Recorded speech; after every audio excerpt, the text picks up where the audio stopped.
Righto, it's the week after Taupo. We're packed down, got the wheels off the car, and I thought, why not do a little segment, Tech Talk Thursdays perhaps, on what we found at Taupo, what are some of the things we observed, the things we noticed, and how has that affected the car, both in performance, reliability, and maybe damage. So let's get into it. I'm not sure if this is going to be a video series, but definitely excited to just share a couple of key points around what we found. We're going to talk about the tyres, the brakes, and the suspension, and a little bit about what we found based on our setup that we took down there, and talk a little bit about our observations, what we think we can do to fix it, and perhaps what modifications we're going to make before we go to the next run. You know, it just occurred to me why our ECT is so high. I've left my number plate. What a knob. Can't get any air flowing through the radio. We had an interesting day at Taupo over the weekend. The shakedown and sideshow. We had a very wet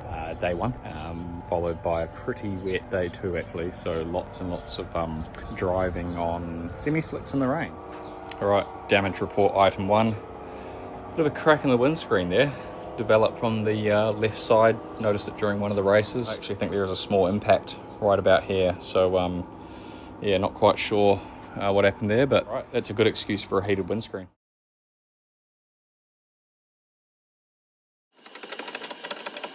That wheel doesn't hang very low at all. Not much droop there. Same here. Very, very much a non-droopy car.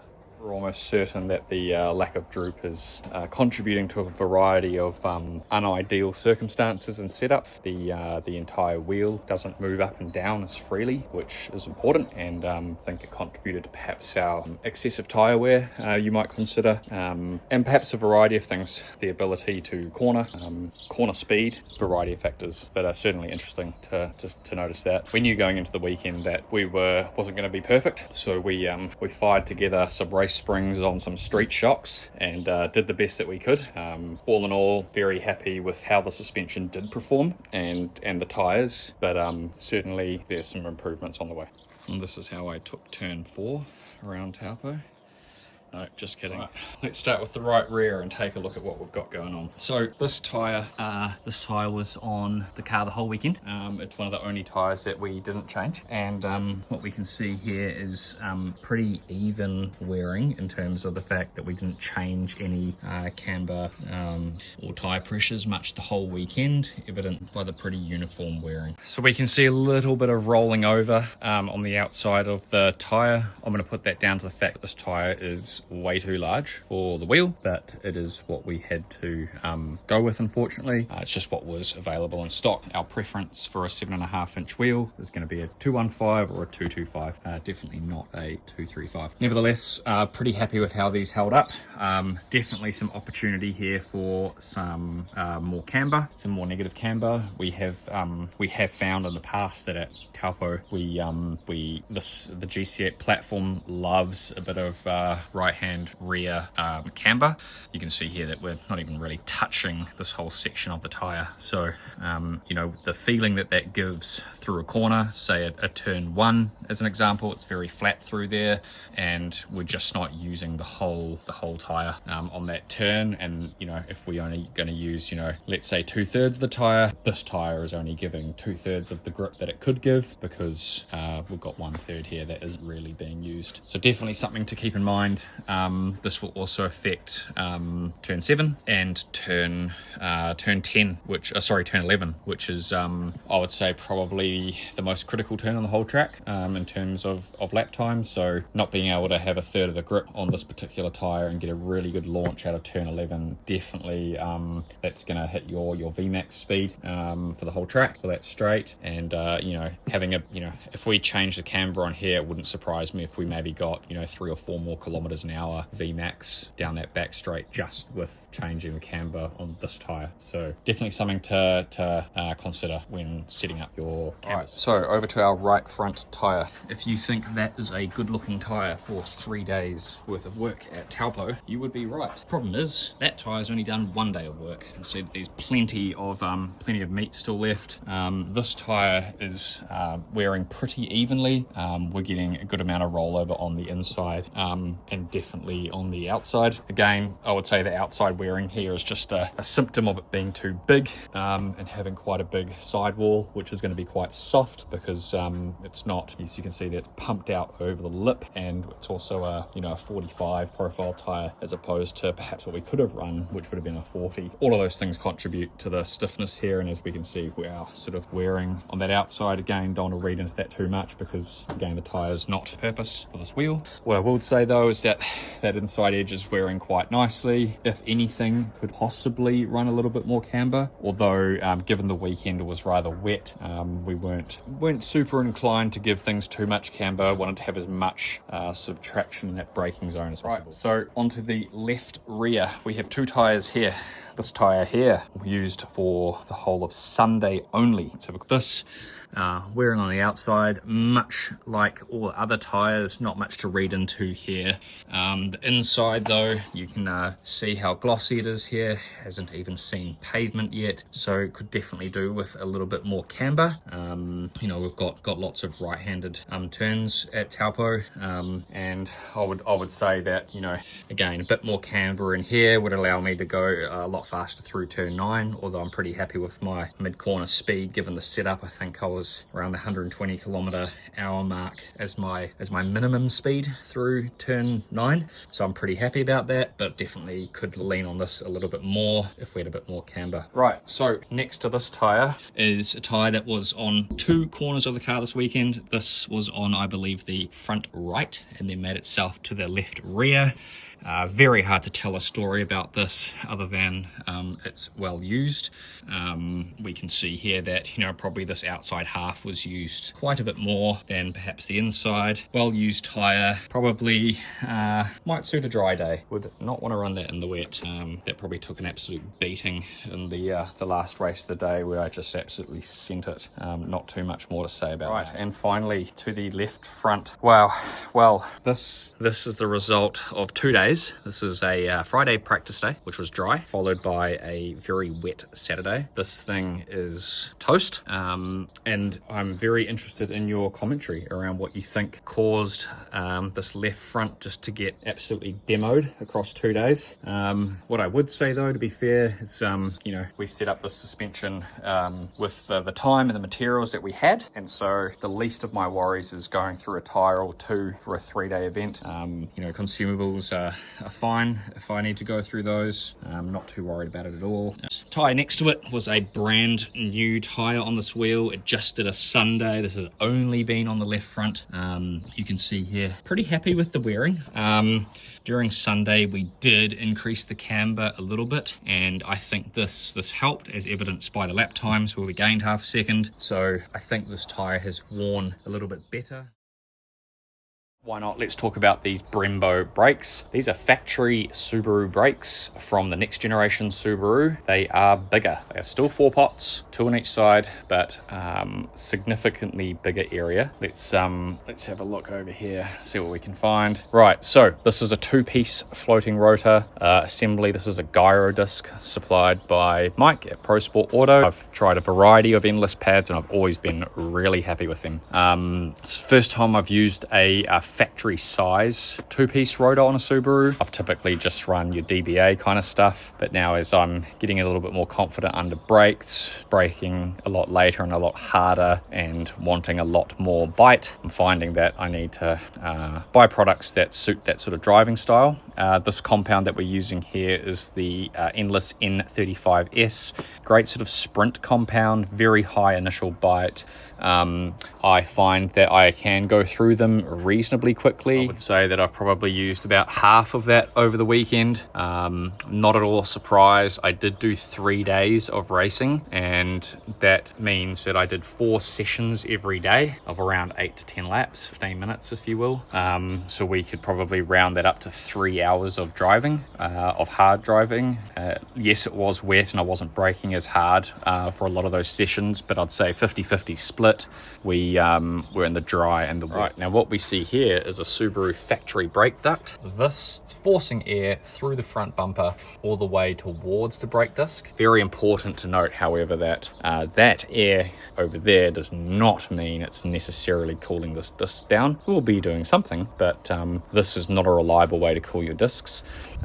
What needs to happen here is we need to create a duct from here into the inside of this purple bit, the hat of the disc. And what we want to happen is for that air to be forced out through these veins, and so we need to create a seal effectively on the back of the hub, force that air in and make sure it comes out these veins. And that is the optimal way to cool your disc. Having regular or sort of stable temperatures in your braking system will create consistency, which we all want. Right, so here we have our brake pad. Again, I would say, you know, that's roughly half used. Nothing to complain about there. Very happy with this pad and disc setup. These factory brakes are particularly good in my opinion, and there's always improvements that we can make on them. What I would say for your factory Brembo brake, especially at Taupo, that I noticed was knockback. So I actually had a set of modified Brembo calipers, which I sold, unfortunately. So these things, what we're going to do is AP provide an anti-knockback spring. So we'll take the piston out, each piston of this caliper, and we'll put an anti-knockback spring inside at the back of the piston, so that as we're going over the rumble strips, that these pads are not sort of vibrating back towards the piston, rather they're staying up against the disc.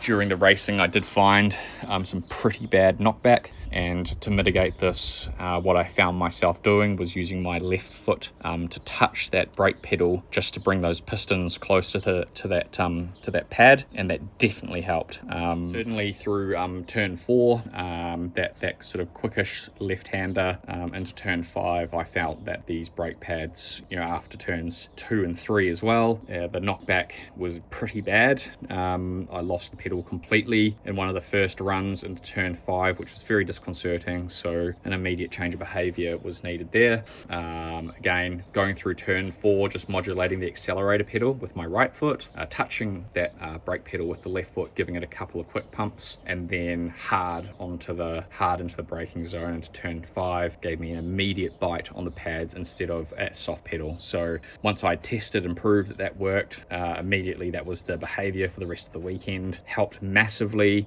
Did that as well going into turn 10, into turn 11, very heavy braking zone there, because I was clipping both the inside and the exit curbs of turn 9, the fast right-hander, onto the short back straight. So definitely something that I had to learn quickly. Alright, so I thought I'd get my old brakes out to just quickly show you a couple things. These are the factory front brakes on this car, Subaru WRX STI Impreza. Also 4-pot brakes, but significantly smaller pistons. If we hold this up next to our Brembo rotor, I'll hold that at sort of the right distance, we'll see that the Brembo, you can see, is significantly bigger.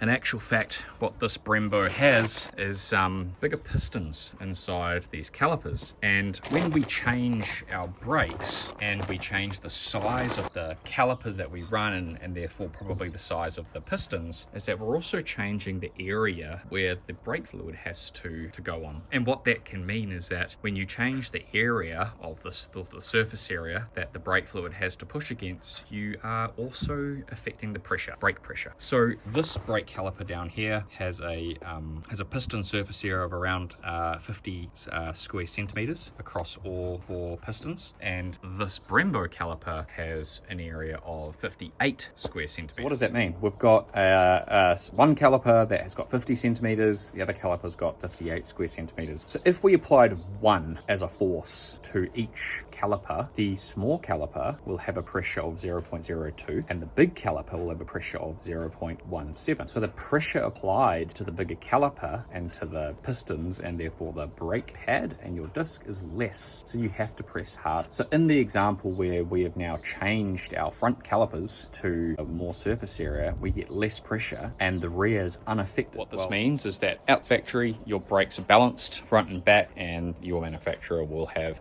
a specific specific balance that they set. And what we've done by adding a Brembo caliper with a much larger surface area is upset that. With the smaller caliper, we have really nice brake balance in the car. The minute we have effectively reduced the pressure on the front, we got locking in the rear. When I press the brake pedal, that pressure in the rear hasn't changed, but the pressure in the front has reduced. And so that caused us some rear locking. When I say some, I mean every single time we press the brake pedal. And so that was something that we had to get used to very quickly throughout the weekend. We couldn't hit the brake too hard. We had to actually bring the brake on more gently. And based on the coaching I have, that's not the ideal way to brake. So I was having to unlearn some of those things very quickly on the fly that I've been taught around braking. But look, that was part of the fun.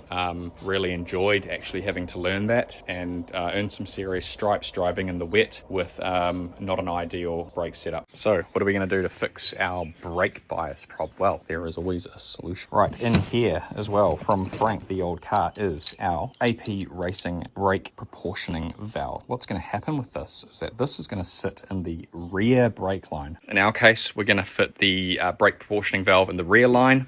What that will allow me to do will be to reduce the pressure in the rear line. At the moment, like the example I gave previously, let's say that we have a 1 for pressure.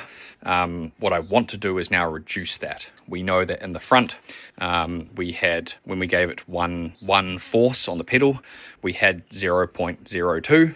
Now we've got 0.017, and what we need to do is change that. So some quick math suggests that if we had 0.02 in the front and we've now got 0.017, then we have reduced the pressure to the front by 15%, and we haven't done anything to the rear, so we are overcompensated in the rear. This will allow me to reduce the rear pressure by that 15%. Now, there's no numbers on here, it's not going to tell me. This is all about feel. So I know that when I hit this brake pedal, the rears lock up straight away. If I turn this and close the valve as much as possible and I hit the brake, I shouldn't have any brakes locking. And as I open the valve up to allow more fluid to the rear, at some point I will feel those brakes locking. If I left this all the way open, it would lock because I still have that 15% deficit. So this, I'm going to try and take away that 15%. I want to get the brake balance back to factory as close as I can, and then I can fine tune it from there whilst I'm racing. Right, let's talk about intercooled air or intake air temperatures. We suffered badly this weekend. That guy was not cooling any. So one of the first things I noticed when looking at the logs was very, very high intake air temperatures. I'm talking 80 degrees plus. I don't know what I was expecting. Perhaps they might be slightly higher than a front mount intercooler. Was not expecting that. So we had this car tuned with this intercooler. At the back of the intercooler, there is an intake air temperature sensor, which measures that temperature of the air as close to the throttle body as possible. That way we know the temperature of the air that we are combusting our fuel with. In this case, that the temperature of the air was so hot, it was actually affecting the power. So typically with modern tuning, we're doing air density tunes. We are tuning based on the temperature of the air entering that combustion chamber, which we know based on the temperature sensor, which is typically close to the throttle body in the cold pipe, the intercooler. In this case, we have a table and we can see compensation. So as the air gets hotter, the target for the boost is lower. So we're not telling it to make a shitload of boost because that's just going to cause problems. So compensation table will reduce the target of that boost. And what we were seeing was that our maximum tune of say 23 pounds was now down to around 13 pounds, even 12 in some cases. So we were losing 10 pounds of boost. That's a lot. My guess in terms of power was around perhaps 70 kilowatts of power. Now, given that this car made 230 kilowatts at 23 pounds, if we took 70 kilowatts away from that, then we're going to see around 160 kilowatts at the wheels, which is around factory power. So it was an interesting weekend, knowing that we were driving around a car that, even though it was tuned up, it was effectively making factory power outbox 20 25 years ago, well, 30 years ago. It's kind of what it came out factory for. So interesting observation, nothing we could really do about it. Friday, it was very hot.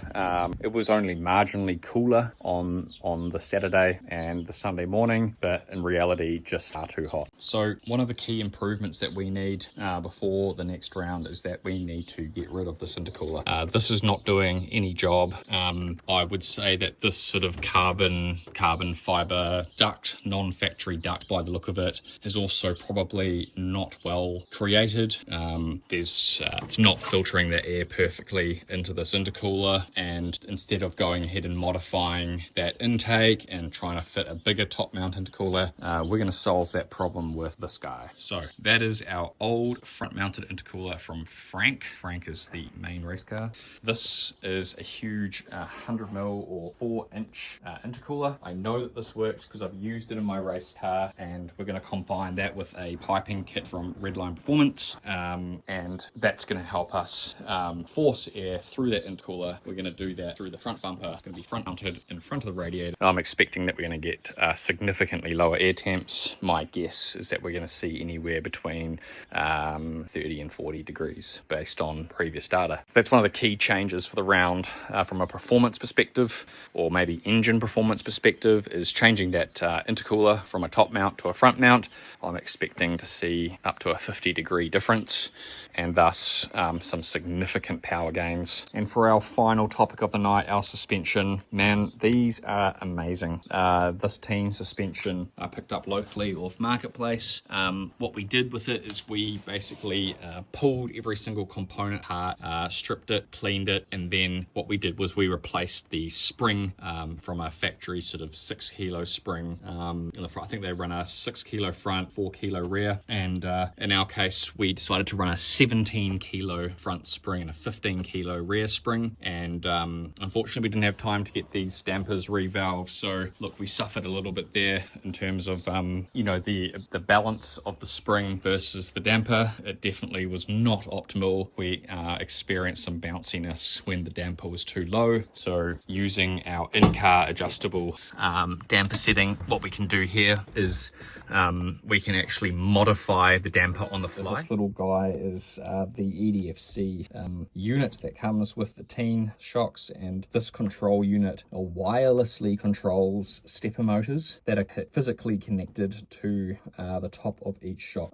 So if I go ahead and change the profile from 4 and 4, so 4 front, 4 rear, to say 8 front, 10 rear, you will hear that those motors are adjusting the damper on the fly. Now this is a manual mode. There's also an automatic mode based on G-force, which will automatically adjust the damper based on G-forces that this uses. Here is the stepper motor, or the control unit, the wireless control unit that controls the rear dampers. They are physically connected to the rear dampers, but not the control unit. Same in the front over here. I've got it nicely labeled. I've got my front control, my front stepper unit or driver motor. I've got my labeled left and right dampers. These things adjust the damper on the fly. Fantastic unit, absolutely love them, and truth be told, wish I could probably still use them. What we have decided to do is go for an MCA red suspension.